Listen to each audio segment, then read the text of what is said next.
Welcome to a brand new episode of It's in the Game podcast here on the Cruise Control Podcast Network, also on the Ball is Life podcast network, which you can find on SoundCloud, Spotify, Apple Podcasts, and now on the Cruise Control Podcast Network on YouTube.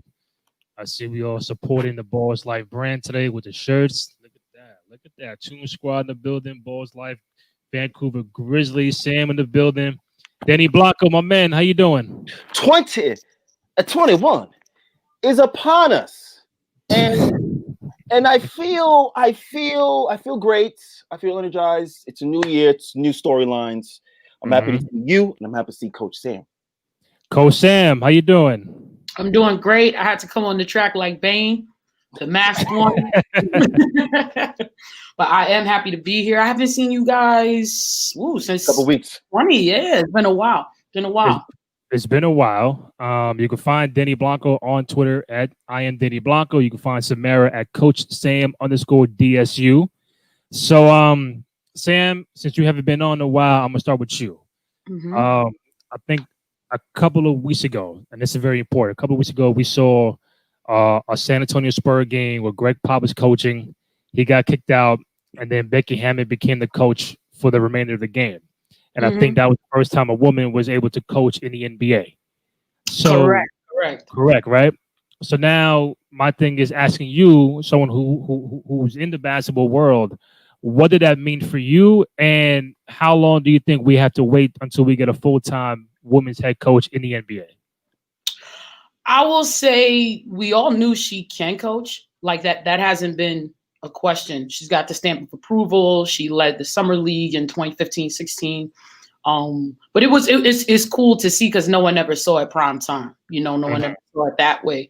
I will say though, with firings happening galore, it's still very early this season. I don't foresee anybody getting fired that quickly, but give her a call the next time a head coach is fired. I mean, number one, she already has the coaching experience. Number two, he has player experience on several different professional levels. So if you're going to give a former player a shot, and since there are coaches who have never coached before with sideline jobs, why not give her a phone call the next time somebody is canned? I think it's only right. Call Becky with the good plays. Becky with the good plays. I like it. So then you think within the next year, 2, 3, at least within 5, that we finally get a full-time women's head coach in the league? What do you think? I'll say 5 worst case scenario. I think if it's gonna be anybody who's the first one, it should be her. I agree. Denny Blanco. Listen, we're listening. We're behind the 8 ball here. We're behind the 8 ball here when it comes to hiring women for the NBA. Okay, for all those boys and girls, ladies and gentlemen, for all those who don't know, there's a lady called Pat Summitt. Do your Googles. She easily could have coached the NBA, amongst other things. I think Doris Burke can coach in the NBA. I think there are a lot of women who have, and even Coach Sam saying the resume's there. There's no confusion. So we should definitely have more women refs.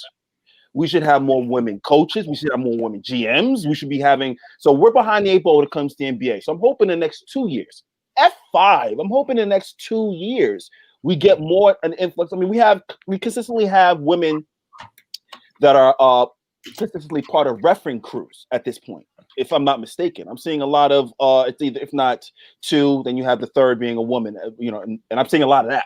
So we need more of that, because let's be clear, women know the game. They've been coaching the game. They've been dealing behind the scenes with the game. So we're behind the 8 ball. So I'd like to see some improvement, if you will.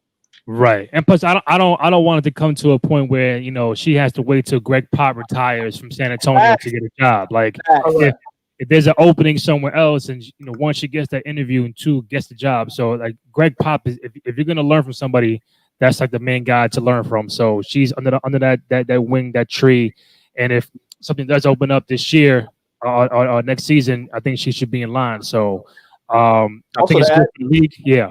Also, to add to that too, you have to understand, Pop wasn't doing. See, Pop's a smart man.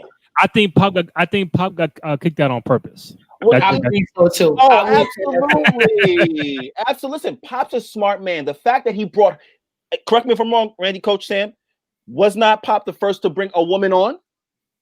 I believe he was. Yeah. So before Lindsey Gottlieb got to Cleveland, he was the first one. Yeah. Brings Becky on knowing what his stamp would do, and then takes it a step further and says, you know what? I need the night off. Hey, I'm back. Get my light work. I'm out of here. You know, I go to the back, get some Coors Light. You know, like this is I think it's a strategic move. If you watch the team leads by Coach Pop, and I love him even more for that. Yeah. I think Pop got bored. He was like, "F this, yo, you take over." But now I want you to have the spotlight on you, and you take care of it. Because Sam, if I'm wrong, correct me. Didn't she do some stuff in the summer with the Olympics or the USA games with Pop, or was that something else?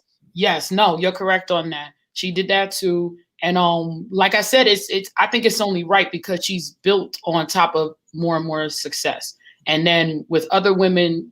Going from either being coaches or playing in college and being sports analysts and moving over to coaching because they have a talent, she actually is like, she did it. They passed her the baton and she took care of it. And she has the respect of the male players. I think for some people, that's the hesitation. How's she going to walk into a locker room and command respect? As long as you know what you're doing, people, if you're invested in winning games, you're going to listen to somebody who knows what they're doing.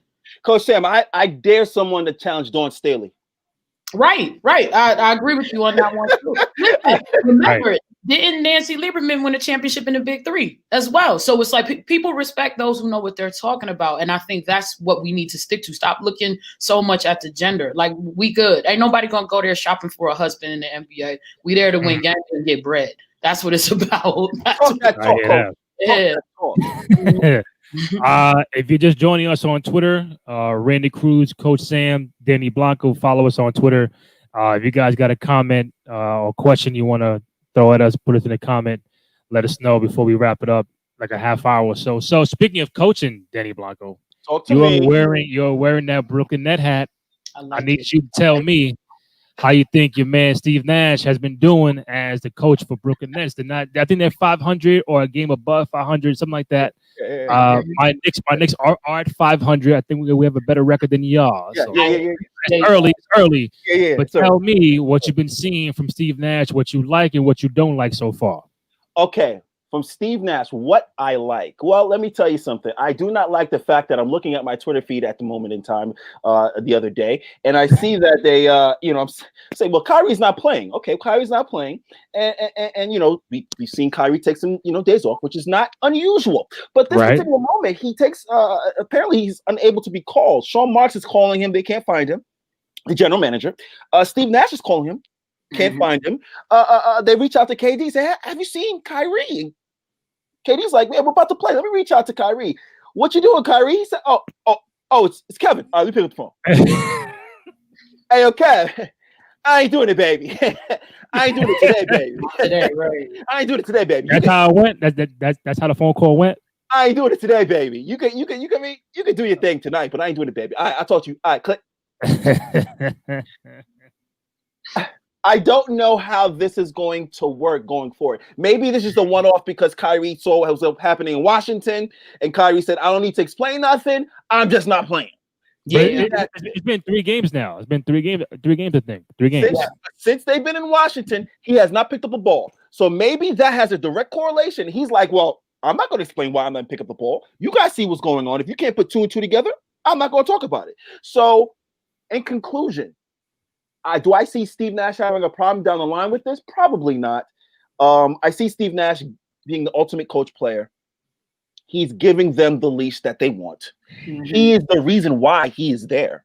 Mm-hmm. So let's not act like Steve is going to be pushing any buttons to make Kevin or Kyrie angry, because he's not. Mm-hmm. You feel me? Just remember, if people are watching now on Twitter, if you got a question for us, throw in the comment section. So, Sam, you're a coach too. Let me know how you feel about Steve Nash. What you like, what you don't like. I'll keep it 100 with you. I'm agreeing with Denny's take on this one. because the NBA is a very different beast. Now, you can be player friendly at the college level, but there are still limitations based on, NCAA rules and regulations. When you start messing with grown up people, this isn't like tweeners. I'm 19, I'm 22. This is grown up people, and they're making a lot of money. And your employment on the sideline is contingent upon their happiness. Now, I don't think you are a pushover. I think you have to have respect. But like Denny pointed out, if he stands for something, which he has always been vocal about, one thing about Kyrie, he's never been fake. People might disagree with what he says, but he's never been fraudulent about anything he's done. So if he's in a way protesting, I think you got to respect it. Because if you lose him, you lose that franchise. Or you lose your job, and then maybe Becky gets it. Who knows? But then, You're right. Never know. I think you really do. I think this one you do have to tread lightly. The last write-up I read on ESPN this morning said that they have been in contact, but they're respecting his privacy, and I think that's the right thing to do. If you just start blabbing or chatting to the media, you're gonna turn him off, and then the next thing you know, you're gonna have the same implosion you had in Boston. Hey, Coach, I'm just afraid that Kevin's going to get tired of it because when Kyrie's not around, Kevin has to answer for him. And if I'm Kevin, this is me. If I'm Kevin, and my Robin, my Batman is MIA from time to time, and I'm always responsible for speaking for him. Yeah, I see that. It'll wear on me. I see that because I think they asked him a question. I think at one point they asked KD, like, do you know what's going on, or can you tell us? And he's like, ask him. It's like, leave me alone. That kind of thing. Yeah, no, I totally could see that too. I think that's where you just hit him as a homie. Like, look, make a statement. Leave me alone. You know what I mean? You on your power to the people stuff, and that's cool. But I'm on a different wave. Yeah. Kevin Durant's text. It said WYD Kyrie. Right. What you doing, fam? Yeah. What do you? I mean, listen, Coach Randy, man. It's a players' league. Players are gonna do what they're gonna do. Especially good players, Hall of Famer level players. They're gonna make the decisions. They're gonna make decisions on coaching, GMs, etc. So you have to stand pat. And at this point, because Steve Nash knows Kevin and Kyrie signed off on it, it's gonna be smooth. It's gonna be smooth. So I wouldn't. This may not happen again, but you never know with Kyrie. But as a Net fan like you are, Denny. Oh, here we go. You die hard. You bleed black and white. So when there's no KD and Kyrie, they beat Philly. When there's no KD, Kyrie, they beat Memphis. No, they lose to Memphis. When it's KD, they lose to OKC. Right. So as a fan, are you like, yo? You know what? I was thinking about that the other day. I was thinking about that the other day, and I was thinking about, obviously, the Dinwiddie injury was crazy. That hurt. That hurts, right? But I was thinking about that the other day, and I was like, damn, all these different starting lineups. KD, Kyrie not in the game. And I was like, you know what? This is good. And let me tell you why this is good. You're building confidence with the guys that don't play right now. That's what you're doing. What was that? You got a short point guard that's never in there from the Nets. I forget his name. He's in there getting a lot of minutes. You obviously have LeVert in there. He's confident. He knows what he wants to do. You have him in there. Obviously, Allen's now starting because you see what's going on. You need more energy. So to answer your question, changing up the starting lineup right now, it's early in the season. Right. Everyone's still healthy, except Dinwiddie. The main two stars are still healthy. So, yes, get these guys early on, especially when everybody's 500.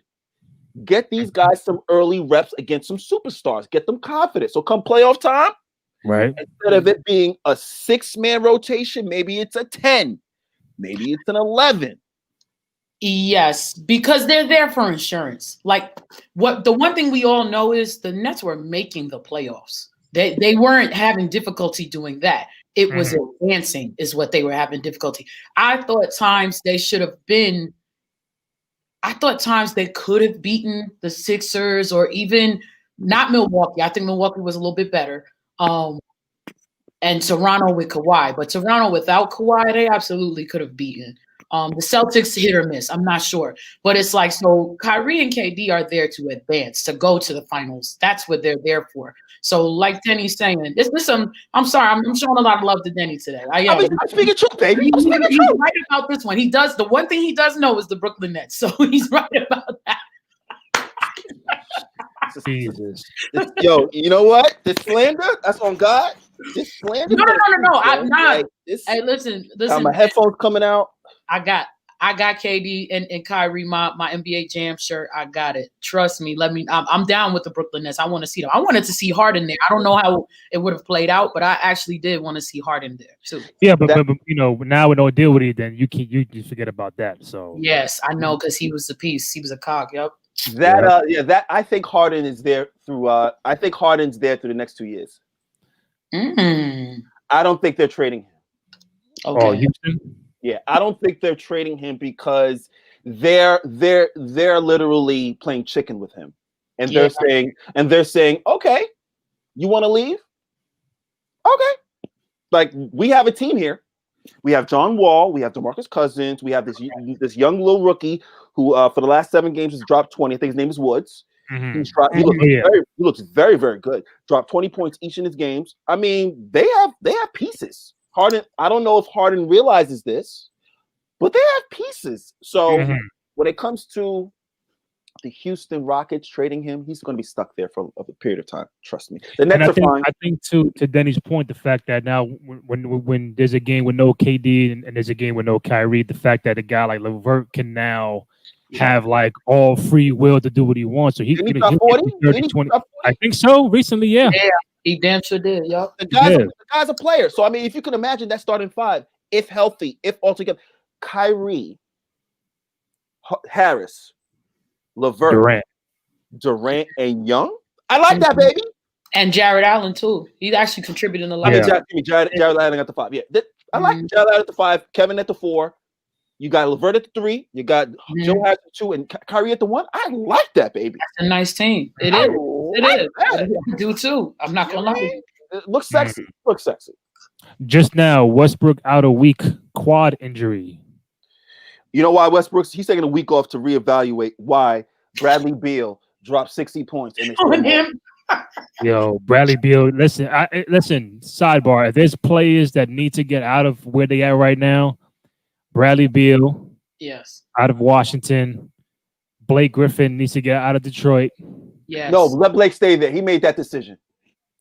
No, but well, they're gonna reverse it now. Get him out of there. Right. Zach LaVine, Chicago. No, Zach is right where he needs to be. You think so?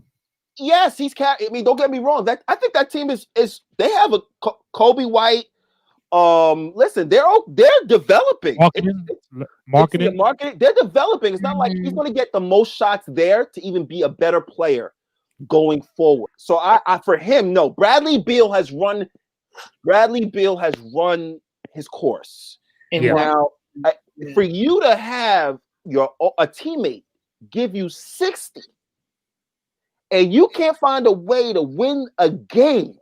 That's despicable in the NBA. I'm not gonna lie, it really. Look, see, it's worse when you have Westbrook there. Yeah. For me, it's worse when you have Westbrook. Like Westbrook goes, "Oh, well, I had 12, 10, and 10." Who did they lose to that day? Yeah, please look that up, because I was just like, and I'm looking at the numbers, and I'm like 45, 55. I'm seeing him cook, and I'm just like, yo, Westbrook's just allowing him to just get 60, and Bradley Beal had 60 against Philly, and they lost to Philly, which is they had the full roster. Westbrook had 20, 12, and 8 that game. Not enough. Then Bradley Beal. I need you to be as aggressive as probably Westbrook was that day. For Bradley to drop 60, and you don't give him 20. Who else is the offensive threat on that Washington team besides Westbrook and Bradley Beal? Hachimura. Besides those 3. Hachimura, Bertans, Russell, Bradley Beal. Stop. Bertans can't create a shot by his own. He's a 3-point shooter. He needs help. So technically what you're saying is the only 3 people that can create their own shots on Washington, Bradley Beal, Westbrook, and Hachi. Mm-hmm. So the guy needs help. And so then Bradley Beal gets 41 the next day against Boston, and Russell gives you 12, 8, and 4. Come on, bro. Yeah. Come on, bro. Come on. No. Come on, bro. Come on, bro. Something doesn't make sense.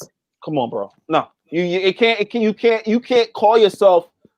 You can't call yourself a top tier guard in this league as Westbrook has, and I put him there. Maybe 20, maybe 25. We did in that window. I keep looking. He was ahead of Butler when we had that discussion. Yeah, 100%. So I keep looking at these games, and his tenure in the NBA is starting to look a little suspect. After what he leaves Oklahoma City, it's like, yo, bro, like it's not looking good. Chris Webber-ish, Charles Barkley.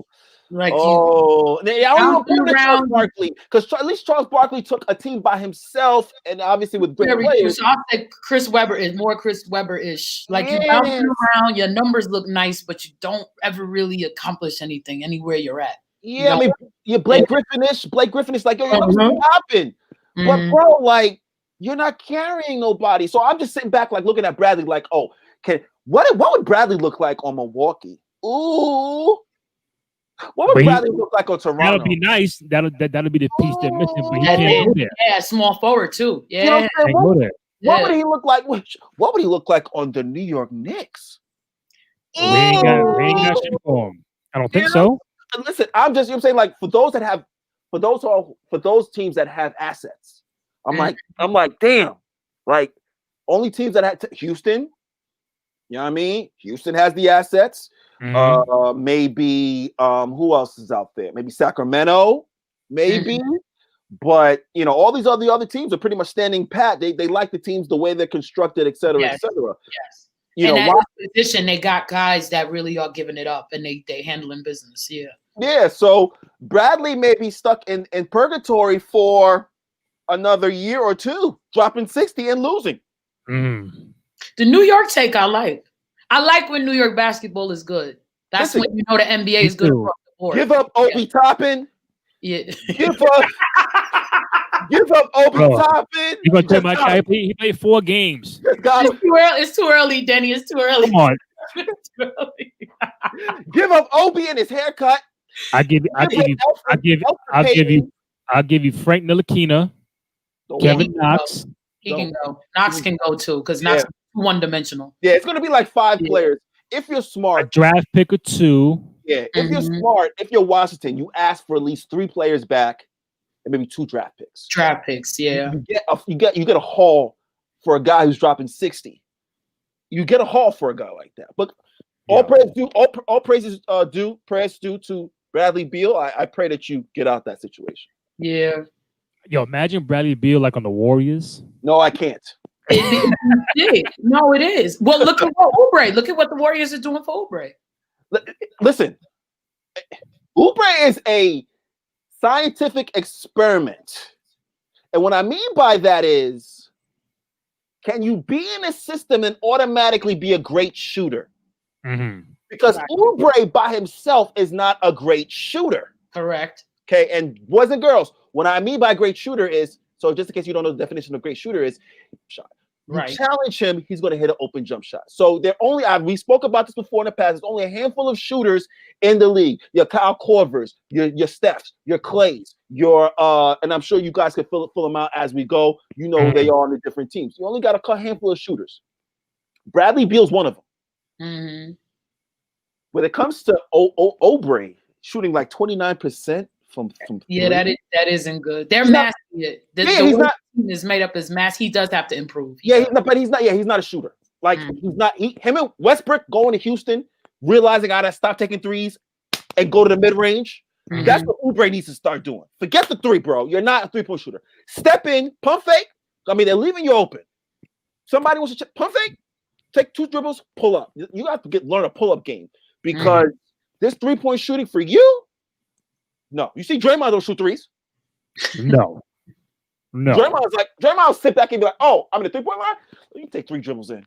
Get to work. Right about that. Yeah. It's very rare. If he takes one, it's like they really got momentum. They got everything perfect. Yeah. 1 second on the clock, or he already hit two jump shots. He's like, "Oh, I'm killing myself." Exactly. Other than that, he's just like, "No, what's Steph or Clay? They can shoot this better than me." Where they hand off, dive, something like that. Yeah, they trying to. Speaking of the Warriors, and speaking of Steph, so those who are watching on the chat, I need you guys to help me out if you disagree or agree with what I'm going to tell you. So Sam, me and Dennis was having a conversation last week. So this was the time where people on Twitter were saying, "Oh, now the Warriors are not good. Steph can't lead a team now. He's not really Hall of Fame. You know, LeBron had a whack roster. He took him to the finals. Now with Curry, with no Draymond, no Clay, no Durant, who was Curry? They're questioning his legacy now. And he dropped 60 and 30 and whatever. So at the time, me and Dennis was talking about a comparison with Stephen Curry and AI, like career-wise.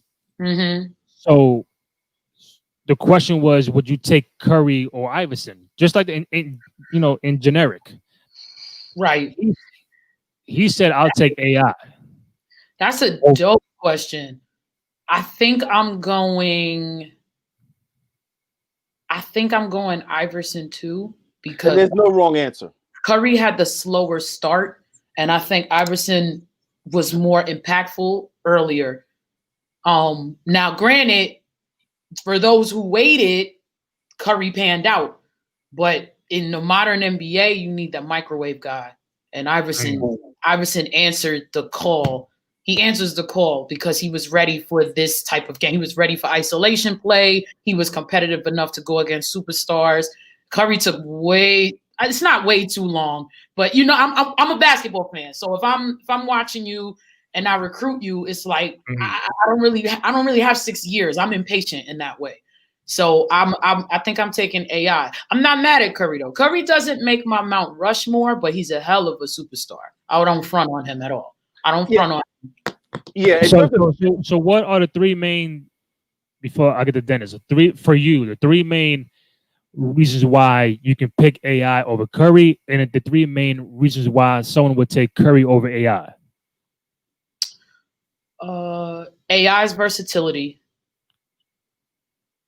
I think his competitive streak. Not to say Curry's not competitive, but there was a toughness AI had that Curry. It's not the same. It's not the same. And I think, I guess. Let me help you.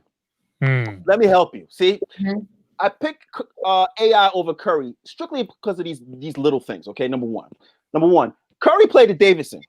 Okay, AI played at Georgetown when Georgetown was Georgetown. Number one in the Big East. Number two. Number three, you have to understand too. AI was drafted the number 1 overall draft pick, so he had to be the savior from the beginning. That's why I'm calling that. Yeah, he had to be the savior from the beginning. Another point you have to understand: yes, Curry does shoot way better than Iverson, 1,000%.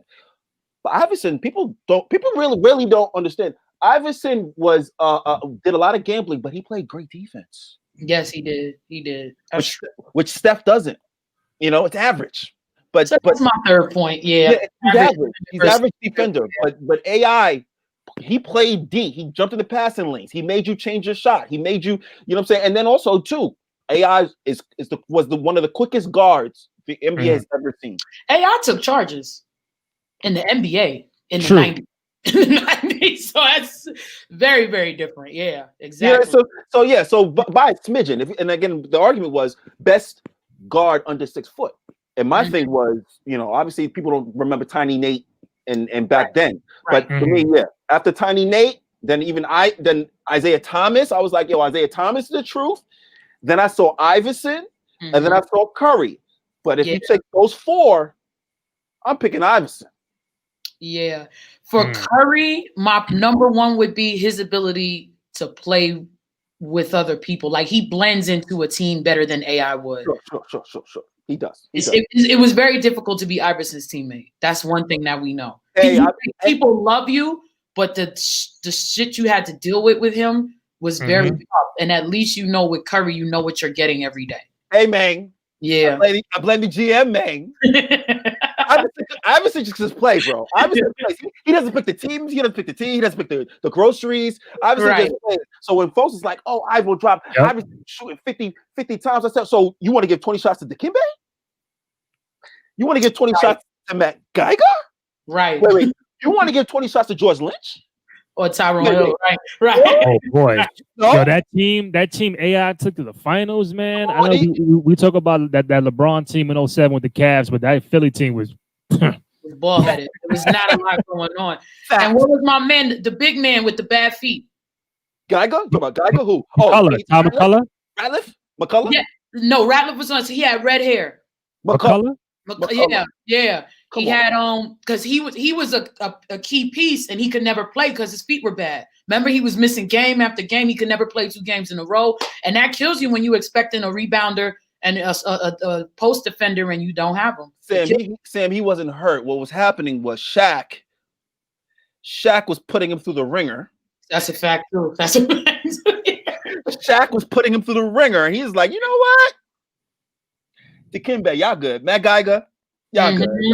Y'all don't need me. I mean, you had a really old coach too, and that was, but he wasn't the same. Yeah, I'm not gonna be in the league for another 2 years anyway. So y'all have at it. Yeah, you're right. It's true. I got two more things before I let you guys go. Real quick, the Mavericks Pelican game tonight has been postponed. COVID. Somebody got COVID. Yeah. COVID. Damn. And we thought we was going to see Porzingis tonight. Isn't that what they were saying? I heard. Yeah. His new knee. The Mavericks don't have the 8 eligible players, so the Mavericks Pelicans postponed tonight. Wow. Yeah. We also this weekend we saw LaMelo Ball, the youngest player to record a triple-double. So I guess Anthony made a right call, right, Denny?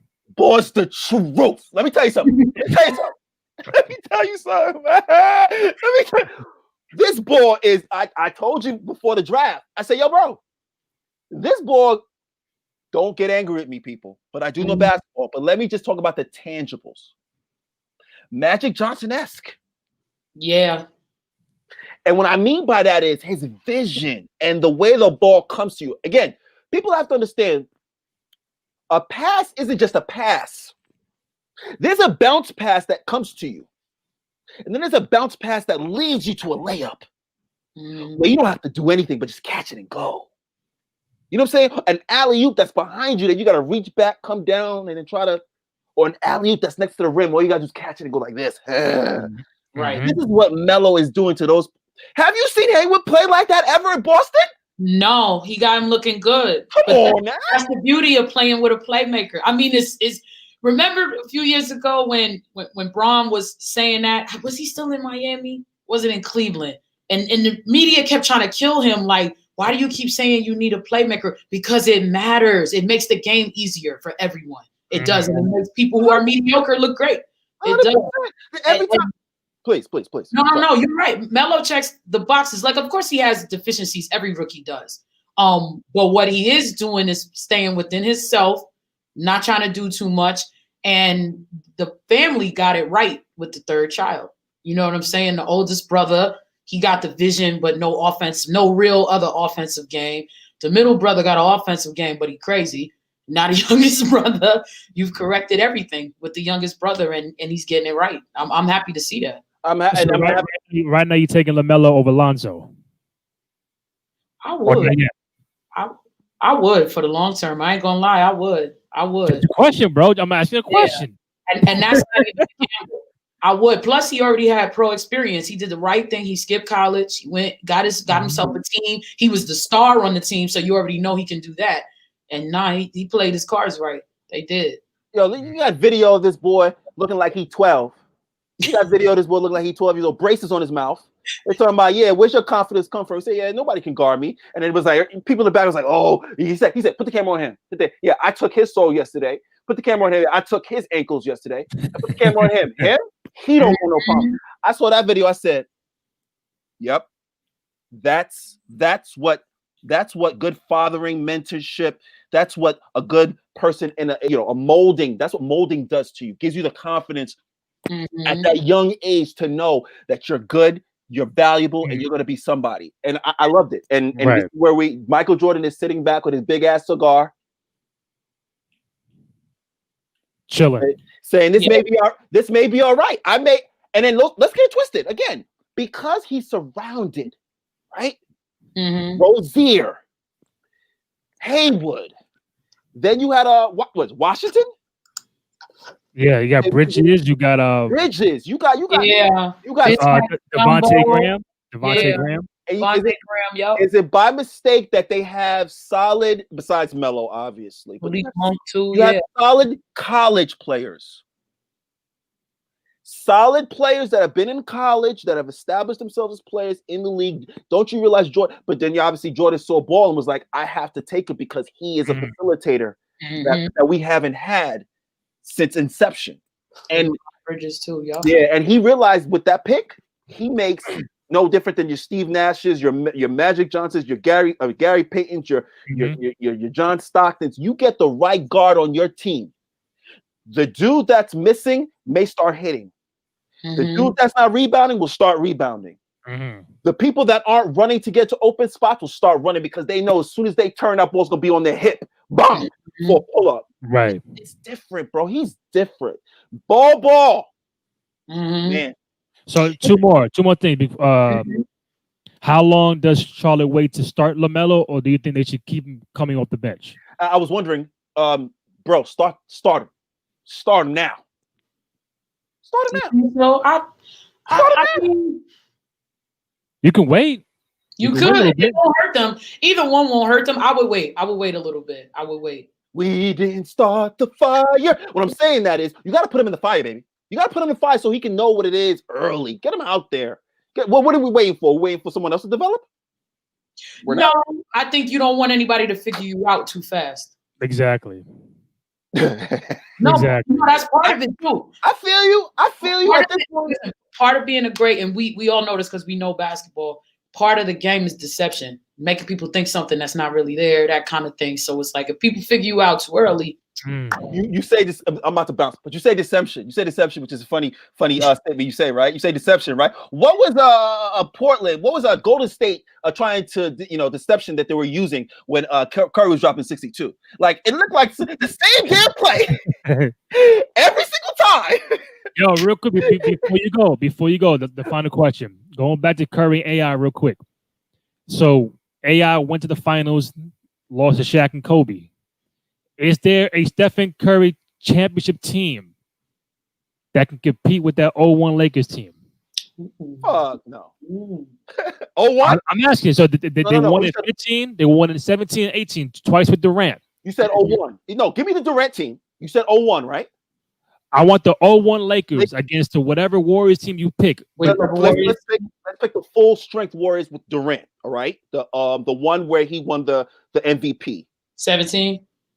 That's the 2017 Warriors, and you're talking about the 2001 Lakers with Prime Shaq, Prime Kobe, Rick Fox, Derek Fisher, Robert Horry. No, so what are you saying? LA still beats that team? LA in 4. Against the 2017 Warriors, bro, a sweep. You have Shaquille O'Neal. Start there. I know that. No, because the Warriors really didn't have a true center. They didn't. It was playing small ball. Yeah. That's my point. So Phil Jackson is going to say, beat our big ball. I triple dare you. Every single time that ball comes down the triangle, guess where the ball's going? Into Shaq. And if you dare double him, guess where the ball's going? Back out to a jump shooter. Yep. So when you look up at the strategy, if you're talking about small ball strategy with Golden State, with two of the three the best shooters ever, Clay, Durant, and Steph, going up against Kobe and Shaq, and them knowing basketball IQ, them knowing that they have the advantage every single time in the paint. Sweet 4-0. Not even a question. I'm gonna say 7, Randy, because Lakers, LA. I'm gonna say Lakers in 7.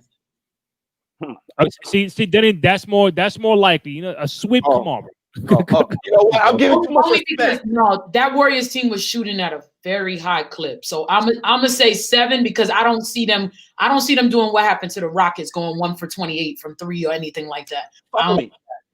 They shoot a high clip. Follow me. They shoot a high clip. You're right. All right. So let's just say hypothetically speaking. So because I'm on Phil Jackson's coaching staff, right? I'm on Phil Jackson's coaching staff, and I'm looking at the Golden State Warriors. I'm like, all right, put Derek Fisher on staff. Let him run around with him, okay? Derek Fisher gonna give you this, okay? You're gonna put Kobe on Clay. Go put Kobe on Clay, right? Right. You put Fox on Kevin. Beef him up. Then you have Shaq. Then you have Shaq in the paint, waiting for anybody to come down the lane. Come see me. Right? Okay. That's defensively. Durant might kill Rick Fox. No. That might be a crazy matchup. And what? All regards Draymond? I agree. That may happen, but it's an offshoot, right? Then you come back down. Then you come back down offensively. Okay. The strategy is the same. Bruh. Wait. No, 01 had Horace Grant. So Horace Grant and fucking Draymond. Yeah. Horace Grant. Let them fight it out. Okay, cool. Then you let them fight it out. That's cool. Then you have Shaq by himself. No answers. None. Yeah, because Cousins can't guard him. And no, you have, when I say no answers as a center, it's one thing for a guard. Throw a double at him up top. When you throw a double at on the box, that's where all hell breaks loose. Because now all I got to go over my shoulder, and it's an open person either on the wing or dive into the paint. So when I say sweep, my good brother Randy. Wow. Sweet, that's crazy. When I say sweep, I'm giving the ultimate props to 3 maybe 4 Hall of Famers, 5 Hall of Famers playing on that Lakers 2001 team. That's 5 Hall of Famers, baby. Versus I'm 3. saying 7 because Kerr's using Hack-a-Shaq. He absolutely is using it. After further review, and I'm out. Yep. After further review, because Coach Sam makes a great point just now. I'm going to say the game's going to 7. Lakers because of the Shaq. If they put KD at the 5, Shaq gonna guard him? No, they're not gonna put Shaq on him. They're gonna take him out. They're gonna take Shaq out. Well, what I would do, I would go a couple of possessions, and I would tell Shaq, let him shoot. Like, let him shoot. If he gets you out there, let him shoot. If he misses, great. He makes it great. But that's the strategy. You have to see, can Kevin Durant shoot 10 straight jump shots on Shaq? That's part of it, yeah. Let's show me. If that's done, then maybe they take Shaq out. But these teams today, they're a little soft. They'll go 2 or 3 possessions, be like, oh, we gotta go small. Real quick, better bench. You forgot Iguodala. So wait. You forgot Sean Livingston. You forgot other people on that bench. They're not gonna matter. They're not. Wow. They're not going to matter. They're not going to matter. On that note, Denny Blanco, Coach Sam. I am Denny Blanco on Twitter and Instagram. Coach Sam _DSU on Twitter. Catch the podcast on SoundCloud, Spotify, Apple Podcasts, the Cruise Control Podcast Network on YouTube. Thanks to Balls Life and our good family at Red Bull. Appreciate it. We'll see y'all. Won yourself. Later.